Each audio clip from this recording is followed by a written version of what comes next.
Hi guys, welcome to another week of daily videos, and this might be a special week because I want to devote all the videos to Gary from Australia, who supports the full week of the videos. So thanks to him, then you can enjoy this week's video. And I will start with two boards from the team league, and in the first one we'll be facing a defensive problem, most likely. We will see if you will bid the same and find the right lead. Okay, so partner is a passed hand and the right hand opponent opens one club.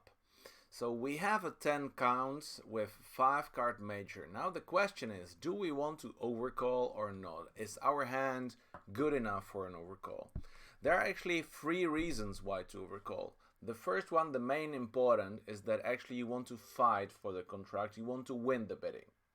The second is you want to make it difficult for the opponents to find the contract. So that's usually where you want to preempt or take as much space while still combining with the third option, and that actually is showing the lead.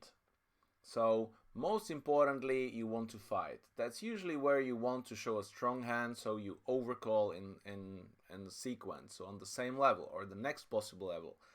Preempt, so that's where you want to take as much space, so that's all the jumps. And the lead, that actually is a combination of those before. It might be a lead directing double, it might be a late intervention where you know that your partner will be leading and it might be tough for him to find the right lead. If you know all of these at the beginning, then actually your overcalls might be much more efficient. Sometimes it's actually not good to overcall at all, because if you do, you are actually telling the opponents where are all the points and what are the distribution. So if we analyze this hand, so we have a 10 count. If you count the losers, you get to number 8, which is actually on the edge, and I prefer to overcall with 7 losers and less, and that's actually when the queen of diamonds will be in a different suit. Then the hand will be much better.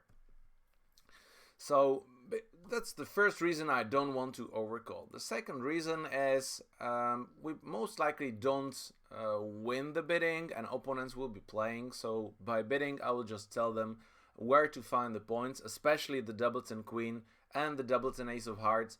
That might be crucial for the declarer to look for. And also if we do some projections how the bidding actually can go.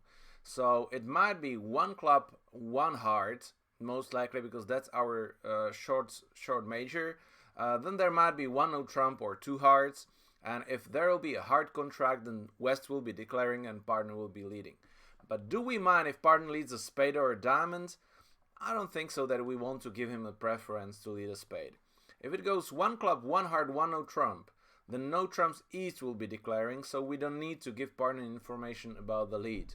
We actually would be only giving information to the opponents. So that's why the right call most often will be passed in this situation.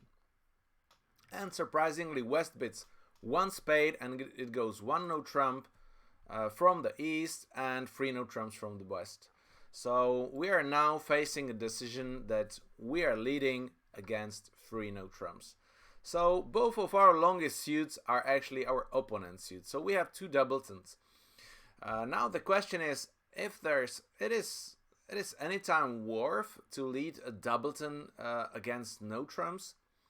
The answer is, if your partner bid and he has the points, then you want to lead his suit. So there might be a yes to that question. On the other hand, in this case, if you do the high card point analysis and opponents just jump and they went straight to 3 no trumps, so they have minimum 25 high cards.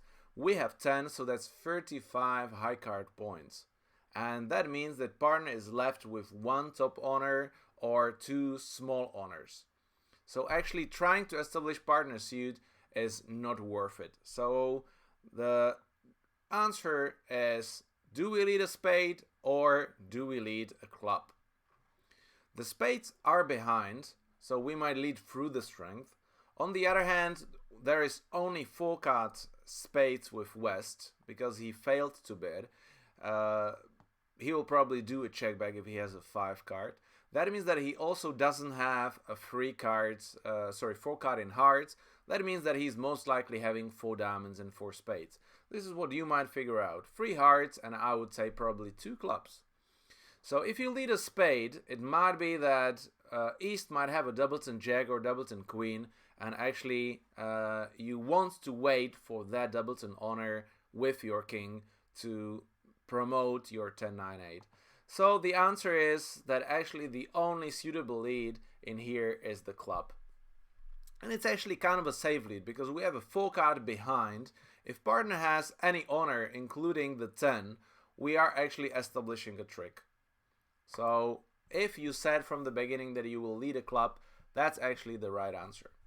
And see that dummy shows a little bit different what we expected. So it's 4 bad spades. It's actually 4 good clubs. But East failed to duck it. So if he has a 3rd queen, well, he probably have enough time to finesse our jack later. But he could have done that. And there are only 3 diamonds in the dummy. So partner is having minimum 5 hearts, and he's actually having 5 diamonds. Probably 5 diamonds, because East, if he has 4 diamonds, he will probably open 1 diamond. If he doesn't have 4 or 4 clubs. So we actually know the exact distribution in here. And see that Declare plays a spade, and he plays a spade towards the jack. So that's what we actually wanted to win. We want to win the jack or the queen. So we managed, and now what actually we want to do is now we can try to establish our spades, because now we have 10-9-8. And opponents have only the queen and an ace, so now we can start working on our spades. Partner is having a singleton, which we know because he has a lot of hearts and diamonds. So we want to keep working on the spades. Hard we want to duck, and right now we have 1 entry. We established the spades, and unfortunately sooner or later we will be squeezed. But partner so far had no points in hearts, he had no points in spades, he can't have much in clubs, so probably he will have an ace or a king in diamonds. That's also what we could find out from the 3 of diamonds signal, which was a low card. And now we get the entry with the queen of diamonds, and that's it, because we have our spades established and the contract is going down. Okay, Declare discarded. He discarded both clubs.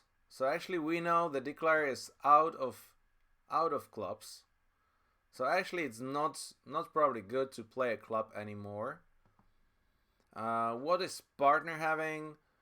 Partner is actually having 1 diamond only. He discarded 3 diamonds and 1 was played. There's still the queen of clubs. So either partner has it or Declare has it that he wants to overtake. Probably that in that case he will not discard the clubs. So if partner is having the club, yeah, then does that matter? We play a diamond, Declare wins, cashes the heart and crosses there. So we probably want to play the club and squeeze, maybe squeezing West. And he probably discarded wrong with the winning diamond because the king is dropping. Yeah, see, here we go, and partner is hopefully scoring a hard trick. So the contract beaten twice, and if actually we lead a spade, there will be a very high chance that Declare will be making, because instead of 2 spade tricks, he will have 3 spade tricks, and we will not have the time to establish the spades, and therefore the Declare might have made an extra heart or an extra diamond. So see that this was plus 6 imps, and if we have a look what happened to most of the people, okay, if I move myself a bit, so you see also the frequencies. The most people actually beaten the contract once, 143, but quite a lot of people made. That's actually not more, because this is where East and West is playing from different side, and that's where people decide to overcall one spade or not. And you see that if you lead a spade, then a lot of players made the contract after that. So think twice before you bid, and think 3 times before you make a lead. Sometimes not the obvious is the best lead, and once again, just don't lead your short suits unless you expect partner to have a length and also some entries. So thank you guys for watching. Once again, thank you Gary for the support of the videos. This week is all yours, and I hope there will be more interesting boards to come, and that at some point that I will show you how I did in the Federation tournament. So see you later, guys.